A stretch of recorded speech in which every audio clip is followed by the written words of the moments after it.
하나님께서 우리에게 오늘 주시는 말씀을 함께 읽도록 하겠습니다. 하나님께서 오늘 우리에게 주시는 말씀은 열왕기상 19장 1절부터 8절까지의 말씀입니다. 우리 같은 목소리로 한번 읽도록 하죠. 함께 읽습니다. 시작. 아합은 엘리야가 한 모든 일과 그가 칼로 모든 예언자들을 죽인 일을 낱낱이 이세벨에게 알려주었다. 그러자 이세벨은 엘리야에게 심부름꾼을 보내어 말하였다. 내가 예언자들을 죽였으니 나도 너를 죽이겠다. 내가 내일 이맘때까지 너를 죽이지 못하면 신들에게서 천벌을 달게 받겠다. 아니, 그보다 더한 재앙이라도 그대로 받겠다. 엘리야는 두려워서 급히 일어나 목숨을 살리려고 도망하여 유다의 브엘세바로 갔다. 그곳에 자기 시종을 남겨두고 자신은 홀로 광야로 들어가서 하룻길을 더 걸어 어떤 로뎀 나무 아래로 가서 거기에 앉아서 죽기를 간청하며 기도하였다. 주님, 이제는 더 바랄 것이 없습니다. 나의 목숨을 거두어 주십시오. 나는 내 조상보다 조금도 나을 것이 없습니다. 그런 다음에 그는 로뎀 나무 아래에 누워서 잠이 들었는데 그때에 한 천사가 일어나서 먹으라고 하면서 그를 깨웠다. 엘리야가 깨어보니 그의 머리맡에는 뜨겁게 달군 돌에다가 구워낸 과자와 물 한 병이 놓여 있었다. 그는 먹고 마신 뒤에 다시 잠이 들었다. 주님의 천사가 두 번째 와서 그를 깨우며 말하였다. 일어나서 먹어라. 갈 길이 아직도 많이 남았다. 엘리야는 일어나서 먹고 마셨다. 그 음식을 먹고 힘을 얻어서 밤낮 40일 동안을 걸어 하나님의 산인 호렙산에 도착하였다. 아멘. 말씀이 좀 길었죠? 그래도 전체적인 내용을 알기 위해서는 이 부분을 모두 다 읽어야만 했습니다. 오늘은 이 말씀을 중심으로 해서 침묵이라는 말에 대해서 함께 생각해보고 또 함께 얘기해 볼 수 있도록 하겠습니다. 우리는 흔히 침묵이라는 단어가 말과 대립되는 영역이라고 취급합니다. 그러나 그 본질로 다가서면 침묵과 말은 사실 둘이 아니라 사실은 어떤 존재를 드러내는 두 측면임을 알 수가 있습니다. 침묵이 존재의 깊이를 드러낸다면 말은 그 존재의 넓이를 표현하는 것이지요. 막스 피카르트라는 사람이 쓴 침묵의 세계라는 책에서는 침묵이란 단순히 말의 포기 그 이상의 것이다 라고 표현합니다. 저는 이 표현에 전적으로 공감합니다. 침묵이란 결코 수동적인 표현 방식이 아니라 오히려 가장 능동적이고 적극적인 표현의 방식일 수가 있습니다. 어떤 때에 우리는 말하지 않음으로 오히려 가장 강력하게 말할 수 있는 것입니다. 2011년 1월에 미국 애리조나주에 있는 한 슈퍼마켓에서 22세 청년이 연설을 하려던 연방 하원 의원과 그의 말을 듣고자 모였던 대중을 향해서 총기를 무차별 난사했습니다. 이 바람에 8세 소녀를 비롯해서 6명이 사망하고 그 의원 등 13명이 부상하는 비극적인 사건이 벌어졌지요. 며칠 뒤에 당시의 미 합중국의 대통령이었던 오바마 대통령은 희생자들을 위로하고 격려하는 추모 연설을 하면서 8살의 나이로 사망한 크리스티나 그린을 언급하는 도중에 갑자기 말을 멈춥니다. 그는 이렇게 말했습니다. 나는 우리 민주주의가 크리스티나가 상상한 것과 같이 좋았으면 합니다. 우리 모두는 아이들의 기대에 부응하는 나라를 만들기 위해 최선을 다해야만 합니다. 여기에서 연설을 멈춘 대통령은 10초 후에 오른쪽을 쳐다봤고 다시 10초가 지나자 심호흡을 하며 다시 10초 후에는 눈을 깜빡이고 감정을 추스르는 모습을 보였습니다. 이 침묵 속에서 어느 정도 감정을 추스린 그는 이후에 어금니를 꽉 깨물고는 다시 연설을 이어갔지요. 이날 오바마 대통령이 했던 34분의 연설 중에 그 말미에 보여준 이 침묵의 51초는 전 국민들에게 진한 감동을 불러일으켰습니다. 뉴욕타임즈는 대통령으로서는 물론 두 딸을 둔 아버지의 모습을 보여줬다라고 호평했고 그동안 소위 오바마 저격수 역할을 했던 보수 진영의 인사들도 그가 했던 연설 중 최고라고 칭찬을 했습니다. 장황한 말보다 침묵이 도리어 국민과의 소통과 공감대를 불러일으키고 감동과 지지를 가져다 준 것입니다. 그렇습니다. 작은 진실에 수려한 말이 있다면 큰 진실에는 위대한 침묵이 있기 마련입니다. 그렇기 때문에 말과 침묵, 이 두 가지는 모두가 중요합니다. 침묵은 말을 하지 않는 것이기 때문에 원래부터 수동적인 것이고, 말은 거기에 비해 좀 적극적인 태도를 보이지만 이 둘 중에 무엇이 더 가치가 있다라고 말할 수는 없습니다. 말과 침묵은 둘 다 본질적인 가치를 가지고 있기 때문에 침묵이 단순히 말의 중단을 의미하거나 말이 침묵의 중단을 의미하지는 않습니다. 비록 정도의 차이가 있을지는 몰라도 원래부터 모든 말에는 침묵이 배어 있습니다. 또한 오바마 전 대통령의 이야기처럼 침묵도 하나의 언어가 될 수 있기도 합니다. 하나님과 연결될 때 이 침묵은 더욱더 큰 가치를 지닙니다. 사실 침묵은 하나님과 인간 그리고 자연의 가장 중요한 본질 중에 하나입니다. 아니, 오히려 침묵은 모든 본질들보다 앞서 있는 존재일지도 모릅니다. 생각해 보십시오. 창세기 1장과 요한복음 1장은 태초에 하나님께서 말씀으로 세상을 창조하셨다는 것을 우리에게 알려줍니다. 그렇지만 하나님의 말씀 이전에는 침묵이 존재했습니다. 침묵은 말보다 앞서서 존재했고 하나님의 말은 그 하나님의 침묵에서 나온 것입니다.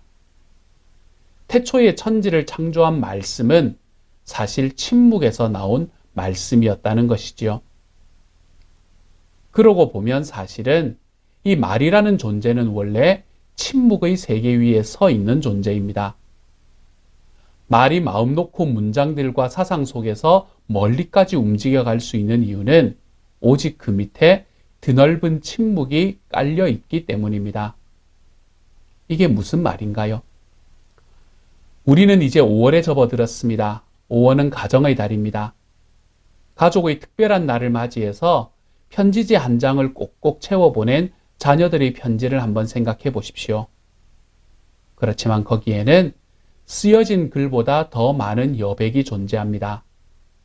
표현할 수 있는 단어들보다 말하지는 않았지만 느껴지는 침묵이 거기에는 존재합니다. 수묵화는 어떻습니까?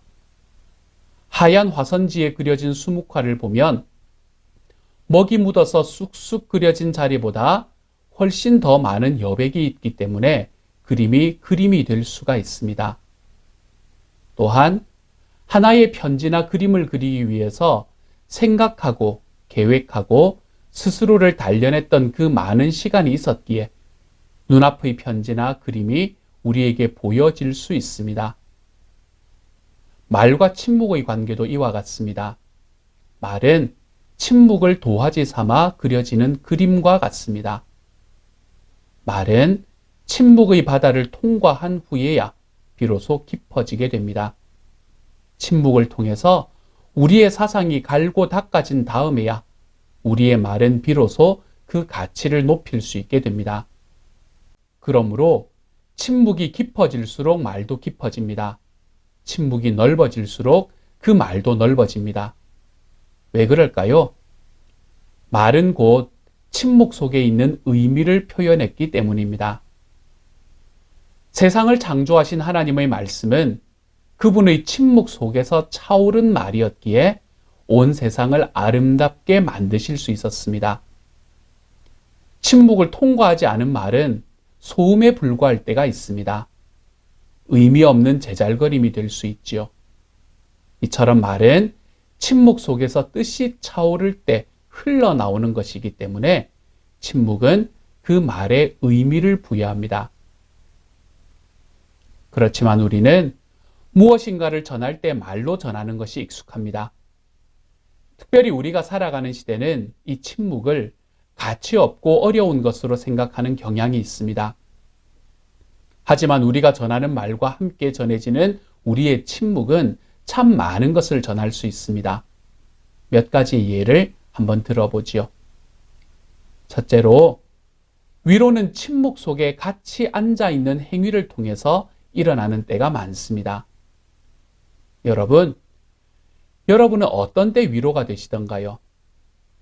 내 힘듦과 아픔을 이야기했을 때, 그럴 때는 이렇게 하면 된다고 정답을 얘기해 주는 사람이 있을 때 위로가 되십니까? 물론 그런 분도 있을 것입니다. 하지만 많은 경우에 우리는 내 이야기에 귀 기울여 들어주고 내가 지금 힘들어하는 그 상황을 함께 욕해 줄 때, 그때 우리는 위로가 됩니다. 2008년 5월에 제 어머니께서 돌아가셨을 때 제게 가장 큰 위로가 되었던 일이 있습니다. 초등학교 때부터 제 친구였고 또한 교회 친구 중에 하나였던 녀석이 있었습니다. 당시에 서울에서 직장을 다니고 있었지요.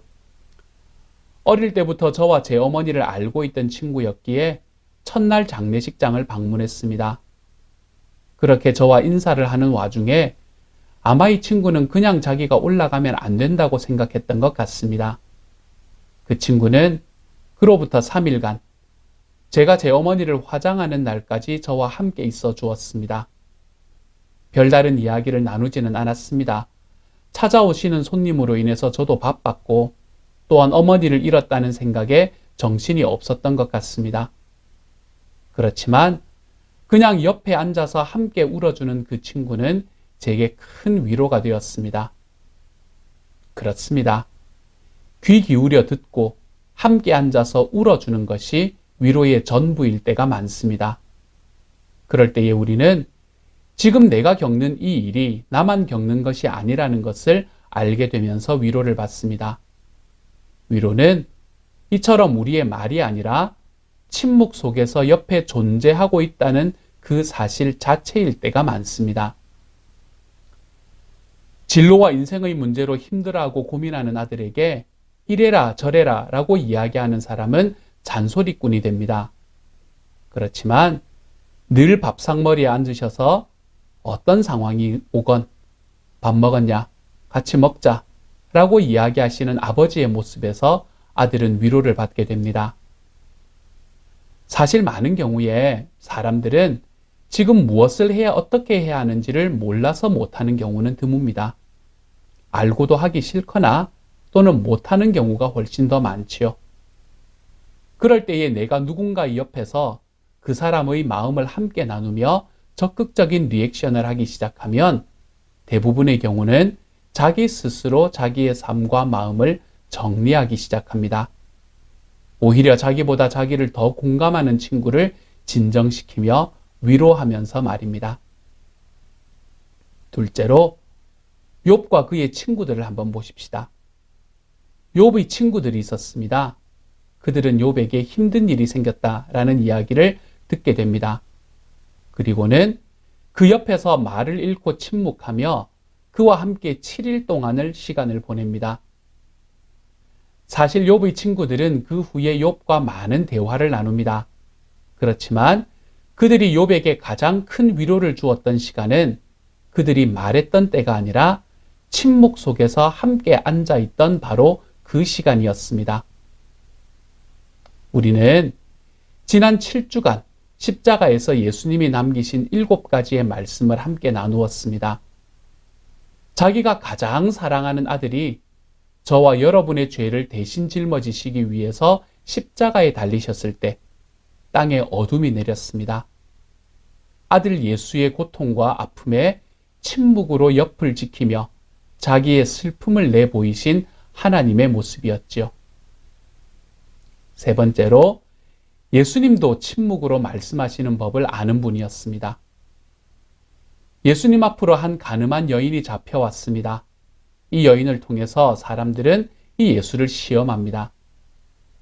그런데 예수님은 말을 하지 않고 그저 몸을 굽혀 땅에 무엇인가를 쓸 뿐입니다. 마치 별 문제가 아닌 것처럼 담담합니다. 말보다는 몸이 먼저 자신의 뜻을 보여줍니다. 사람들은 예수님의 침묵에서 나오는 침묵의 언어를 이해하지 못하고 그를 다그쳤습니다. 그들은 당신이 지금 왜 침묵하고 있냐고 항의했지만 예수님은 이미 침묵으로 말씀하고 계셨습니다.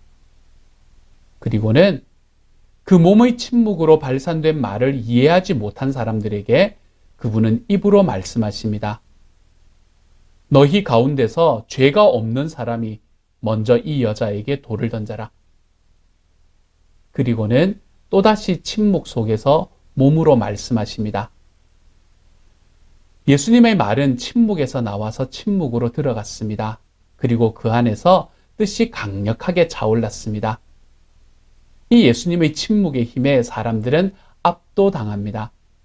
그렇게 그들은 하나씩 둘씩 자기 손에 들려있던 정죄의 돌멩이, 판단의 돌멩이를 내려놓기 시작합니다. 그리고 어느새 그곳에는 예수님과 이 여인만이 남게 되었습니다. 그들이 돌아간 이후에 예수님께서는 다시 말씀하십니다. 나도 너를 정죄하지 않는다. 깊은 침묵의 바다 위에 떠오른 한마디의 생명의 말씀이었습니다. 정적 속에 흐르는 이 예수님의 말씀을 한번 생각해 보십시오. 이 말이 이 여인에게는 얼마나 큰 위로와 치유로 다가왔겠습니까? 그 치유와 위로는 말 이전에 존재했던 이 예수님의 침묵에서 온 능력이었습니다. 그렇습니다. 때로는 말보다 침묵에 더 큰 치유하는 능력이 있는 것 같습니다. 이랬던 예수님의 침묵은 빌라도에게 재판을 받는 상황에서 절정을 이룹니다. 예수님을 정죄하는 무리들은 그를 십자가에 못 박아라 라고 외칩니다. 그리고 그를 신문하는 빌라도는 이런 그들의 말이 들리지 않느냐라고 예수님에게 질문합니다. 자기의 앞에 펼쳐지고 있는 이들의 말에 예수님은 항의하거나 자신을 변호하지 않고 오직 침묵으로 그들에게 말합니다. 말씀은 빌라도가 예수님의 침묵을 기이하게 여겼다라고 이야기합니다. 예수님께서는 진리가 무엇이냐라는 질문에도 침묵으로 대답하셨습니다. 그런데 참 이상하게도 그 침묵의 무게에 눌려 빌라도는 예수님을 놓아주려고 했습니다. 침묵 자체는 진리가 아닐 수가 있습니다, 여러분. 그렇지만 침묵만큼 진리의 깊이를 표현할 수 있는 길도 없습니다. 예수님은 그런 면에서 자주 침묵의 사람이었습니다. 예수님의 말의 권위 또한 이 침묵에서 흘러나올 때가 많았습니다. 침묵에서 흘러나온 이 말의 권위로 예수님은 바다도 잠잠케 하셨고 그를 공격하는 무리들도 잠잠케 하셨고 악한 영도 침묵케 하신 분이셨습니다. 오늘 우리가 읽은 본문에서 나타나는 엘리야의 여정에서도 마찬가지였습니다. 엘리야는 어떤 사람이었습니까? 엘리야는 하나님의 놀라운 능력을 그의 삶 속에서 경험했던 사람이었습니다. 850명의 바알과 아세라를 섬기던 예언자들과의 다툼 속에서 하늘에서 불을 내리심으로 기도에 응답하시던 하나님을 경험한 사람이었습니다. 자기가 기도하니 3년 반 동안이나 그 땅에 비가 오지 않다가 다시 기도하니 다시 비가 내리는 것을 경험했던 사람이었습니다. 그렇지만 당시의 북이스라엘의 왕과 왕비였던 아합과 이세벨이 그를 찾자 그는 예전에 경험했던 하나님의 모습은 다 잊어버린 듯합니다. 그리고는 그들을 피해 도망하고 또 도망합니다. 하나님께서는 이렇게 비겁하게 도망하다가 로뎀나무 아래 지쳐 쓰러진 엘리야를 향해 침묵하셨습니다. 여기에 나오는 하나님의 침묵을 한번 보십시오, 여러분. 어쩌면 이때가 바로 엘리야를 향해서 가장 많은 책망과 훈계의 말을 쏟아 놓아야 할 순간이 아닙니까? 무책임하고 이기적인 이 엘리야의 본성이 그야말로 화산처럼 터져 나오는 순간, 그의 실망스러운 모습을 그냥 보아 넘기기 어려운 그런 상황이지 않습니까? 그러나 하나님은 그랬던 그에게 한마디도 말씀하지 않습니다. 그 대신 천사를 보내서 엘리야를 조용히 어루만지시며 그에게 음식을 먹이실 뿐입니다. 40일 동안이나 엘리야는 이 침묵의 언어를 통해서 하나님의 강력한 위로의 메시지를 듣고 있었습니다. 엘리야를 향한 이 하나님의 침묵의 언어가 들려준 메시지는 무엇이었겠습니까? 먼저 하나님은 나는 너의 고통과 연약함을 깊이 이해한다 라는 메시지를 전해주었습니다. 타인의 고통과 한계를 전혀 이해하지 못하는 사람은 삶 속에서 무너져 있는 사람, 자기의 마음에 들지 않는 사람을 향해 던지는 비난의 말을 주저하지 않습니다. 그렇지만 진정으로 이해하는 사람은 그 말을 참을 수 있는 법입니다. 하나님은 엘리야의 이기적인 본성을 아셨습니다. 이방 종교와의 전쟁에서 놀랍게 승리한 영적 전사라는 이 화려한 겉옷 속에 감춰진 이기적인 본성을 하나님은 너무나 잘 아셨습니다. 엘리야가 그랬던 자기의 모습으로 실망하여 쓰러지기 전부터 하나님은 엘리야가 그런 존재였음을 알고 계셨습니다. 그래서 하나님은 비난의 말씀도 판단의 말씀도 하지 않습니다. 오히려 침묵 가운데에서 이러한 엘리야를 이해하는 하나님 자신의 모습을 보여줍니다. 그뿐만이 아닙니다. 하나님의 침묵은 또한 너를 변함없이 사랑한다 라는 무언의 언어였습니다. 김기석 목사님이 쓰신 오래된 새길이라는 책에 나오는 이야기입니다. 어린 시절 하루는 아버지께 회초리를 맞으면서도 오기와 반발심으로 이를 악물고 참았습니다. 그런데 때리시던 아버지가 갑자기 울먹이시면서 하시는 말씀, 내 이놈, 아버지가 때리면 잘못했다고 하고 안 맞든지 아니면 빨리 도망이라도 칠 것이지 이걸 다 맞고 있어 이놈아. 아버지의 이 말에 그만 아들은 솟구치는 눈물을 흘리며 도망을 쳤습니다. 때리면서도 여전히 아들을 변함없이 사랑하시는 아버지, 때리면서도 아들이 제발 도망치기를 바라시는 아버지, 이것이 무너진 인간을 향한 하나님의 마음이었습니다. 엘리야를 향한 하나님의 마음이었습니다. 이 하나님의 마음이 지금 침묵의 언어로 엘리야를 향해 승화되고 있는 것입니다. 이처럼 엘리야를 향해 판단하거나 비판하지 않고 그를 이해하며 사랑한다는 말을 품고 있는 이 하나님의 침묵이 너무나 멋지지 않습니까, 여러분? 이 멋진 침묵의 언어로 하나님께서는 오늘날 우리에게 또한 말씀하고 계십니다. 그분은 우리에게도 내가 너의 고통을 알고 또한 내가 너를 여전히 사랑한다 라는 메시지를 전해주고 계십니다. 시끄러운 세상은 말을 하기를 좋아합니다.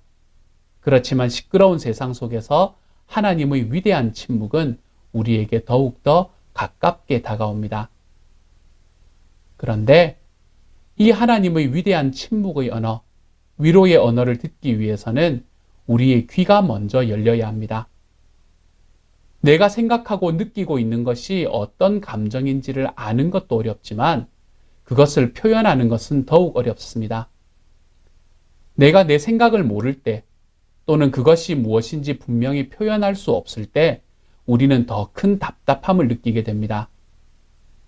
귀 기울여 듣는다라는 것은 그 사람의 말을 듣는 것에 앞서서 그 말의 앞과 뒤에 또한 그 말의 사이에 있는 침묵의 깊이를 보는 것입니다.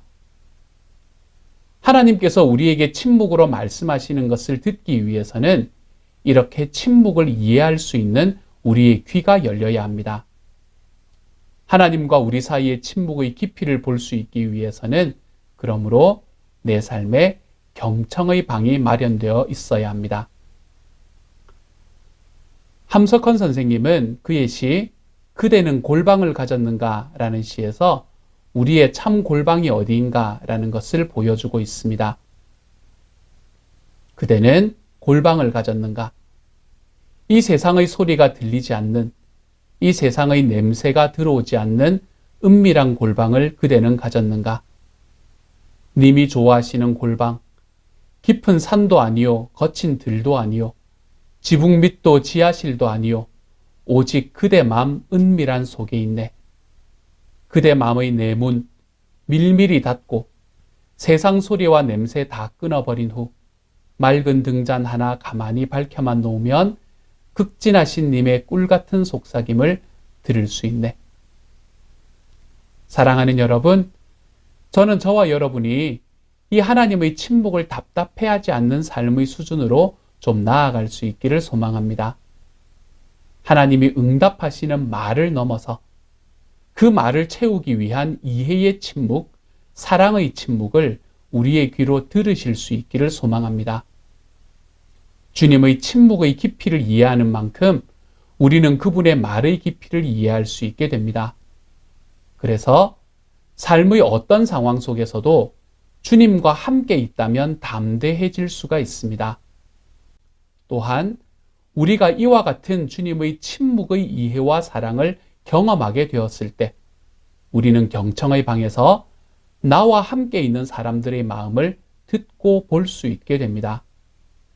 이처럼 서로의 마음을 듣고 보는 때에야 우리 비로소 우리의 말이 의미를 가집니다. 우리가 옳거나 또는 크고 위대한 말을 해서 그런 것이 아닙니다. 비록 작은 이야기이지만 우리의 내면에서 깊은 침묵을 통과하고 난 후에야 또한 상대의 침묵의 깊이를 뚫고 내 귀를 열기 시작할 때 거기에서 우리의 삶에 진짜 위로가 일어나게 되는 것입니다. 지하철에 한 할머니와 손자가 타고 있었습니다. 자세히 보니 꼬마의 안색이 좋지 않았습니다. 병원에 다녀오는 듯 할머니의 손에는 약봉지가 들려 있었지요. 할머니가 손자의 이마에 손을 올려보더니 웃으며 말합니다. 아직 열이 있네. 저녁 먹고 약 먹자. 손자는 커다란 눈을 끔뻑거리며 대꾸합니다. 예, 그럴게요. 그런데 할머니는 내가 아픈 걸 어떻게 그리 잘 알아요? 순간 할머니의 입에서 나올 수 있는 대답의 유형은 어떤 것일까요? 나이가 들면 자연히 알게 된다 라거나 할머니는 다 알지 같은 얘기가 아닐까요? 그런데 이 할머니는 손자의 헝클어진 앞머리결을 쓸어넘기며 이렇게 말합니다. 그건 말이지, 아픈 사람을 알아보는 건 더 아픈 사람이란다. 상처는 겪어본 사람만이 압니다. 그 상처의 깊이와 넓이와 끔찍함을요. 그래서 다른 사람의 몸과 마음에서 자기가 겪은 것과 비슷한 상처가 보이면 남보다 재빨리 그것을 알아챕니다. 상처가 남긴 흉터를 알아보는 눈이 생깁니다. 몇몇 사람들의 이야기처럼 세상에 아프지 않은 사람은 없습니다. 마음 한구석에 흠집이 없는 사람은 아무도 없습니다. 그저 지금 이 순간 조금 덜 아픈 사람이 조금 더 아픈 사람을 두 팔로 감싸 안아주는 것뿐일 뿐이라고. 어린 손자에게 할머니가 알려주려고 한 것도 아마 이런 이치가 아니었을까요? 계절에 따라서 하늘이 정해진 온도를 가지듯이 우리가 구사하는 말과 글에도 엄연히 온도차가 존재합니다. 그런데 온기가 있는 언어는 슬픔을 감싸 안아줍니다. 세상살이에 지칠 때 어떤 이는 친구와 이야기를 주고받으며 고민을 털어내고 어떤 이는 책을 읽으며 작가가 건네는 문장에서 위로를 받습니다. 반면에 용광로처럼 뜨거운 언어에는 감정이 가득 실리기 마련입니다. 말하는 사람은 시원할지 몰라도 듣는 이는 화상을 입을 수 있습니다. 뜨거운 말뿐만이 아니라 얼음장같이 차가운 표현도 위태롭기는 마찬가지입니다. 상대의 마음을 돌려 세우기는커녕 꽁꽁 얼어붙게 하지요. 이처럼 말은 아름답지만 또한 섬세합니다. 우리는 늘 무엇을 말하느냐에 정신이 팔린 채 살아가지만 사실은 어떤 말을 하느냐보다 어떻게 말하느냐가 더욱 중요합니다. 때로는 어떻게 말하느냐보다 어떤 말을 하지 않느냐가 더 중요할 수도 있습니다. 침묵하는 법을 배우지 않고는 잘 말할 수 없을지도 모릅니다. 사랑하는 여러분, 이해와 사랑 속에서 다가오는 이 하나님의 침묵을 좀 배워가십시다. 말하지 않을 때 더욱 진하게 느껴지는 주님의 사랑을 체험하고 그 침묵 속의 사랑과 이해를 우리의 이웃과 함께 나누며 살아가십시다. 우리의 침묵을 통해서 우리가 하고 있는 말을 한번 돌아보십시다. 저와 여러분은 지금 너무 뜨겁고 또는 차가워서 땅에 묻어야만 하는 언어를 소중한 사람의 가슴에 묻으며 살아가는 것은 아닌지 말입니다. 이번 한 주 우리의 침묵을 통과하여 걸러진 말을 하며 살아가 보십시다. 우리의 말이 아니라 침묵 속에서 경청하며 함께 있어주는 저와 여러분을 통해서 하나님의 따뜻함을 우리 이웃으로 번져가게 하는 하나님의 사람들이 되어 가시기를 우리 주님의 이름으로 축복합니다. 이 시간 같이 한번 기도하겠습니다. 사랑하는 하나님, 감사를 드립니다. 우리의 삶 속에 하나님의 놀라운 은혜와 사랑을 부어주시니 감사합니다. 우리의 삶의 침묵으로 말씀하여 주시고 그 침묵이 차올라서 그 침묵의 뜻이 차올라서 우리에게 말씀해 주시는 하나님이 내 하나님이 되어 주시니 감사합니다. 주님, 우리가 우리의 삶 속에서 내가 정말로 함께 있어 주므로 나의 삶에 있는 깊은 침묵을 하나님 그것을 넘어서 나의 형제 자매들에게 있는 그 넓은 침묵을 뚫고 하나님, 우리가 우리의 귀를 기울여 하나님의 음성을 듣고 우리 이웃의 말을 들을 수 있는 사람이 되게 하여 주옵소서. 그래서 우리가 말을 하는 것이 아니라 우리가 살아가는 우리의 삶이 우리가 말을 통하여가 아니라 우리의 마음이 그대로 느껴질 수 있는 그 침묵을 통해서 하나님, 서로에게 위로도 되고 서로를 들어줄 수 있는 주님의 사람들이 다 될 수 있도록 하나님 도와주옵소서. 그래서 하나님, 땅에만 묻어야 되는 그런 뜨겁고 차가운 이야기들을 우리가 상대의 가슴에 묻으며 살아가지 않는 하나님의 사람들이 다 될 수 있도록 주여 도와주옵소서. 모든 말씀 우리 주님 예수님 이름으로 감사하며 기도드립니다. 아멘. 이 시간에는 우리 다시 한번 기도하고 축도함으로 오늘의 예배를 마칩니다. 같이 한번 기도하겠습니다. 이제 평안한 마음으로 세상에 돌아가십시오. 선한 일에 용기를 가지시며 악을 악으로 갚지 마십시오. 항상 연약한 자를 도우시며 병든 자를 찾아보시며 곤란당하는 이웃을 위로하십시오. 모든 사람을 존경하시며 주님께 봉사하고 주님을 사랑하십시오. 모든 일을 믿음과 사랑으로 행하시며 어떤 일에도 소망을 포기하지 마십시오. 그리고 거룩하신 성령님께 순종하여 기쁨과 감사의 생활을 해나가십시오. 우리 하나님 아버지는 여러분을 항상 도와주실 것입니다. 지금은 우리 주 예수 그리스도의 은혜와 예수 그리스도를 우리에게 주신 하나님의 놀라우신 사랑하심과 또한 우리의 삶에 찾아오셔서 우리의 삶에 교통하시는 성령님의 교통하시는 은혜가 이해와 사랑으로 우리를 향하시는 하나님의 침묵의 말을 듣고 이웃의 침묵의 넓이를 넘어서는 경청으로 우리의 말을 넘어선 존재 자체로 이웃에게 따뜻함을 전하는 사람이 되기를 소원하고 기대하며 일어서는 모든 시온 영락 식구들 한 사람 한 사람에게 지금부터 영원토록 함께 계시기를 간절히 축원하옵나이다. 아멘.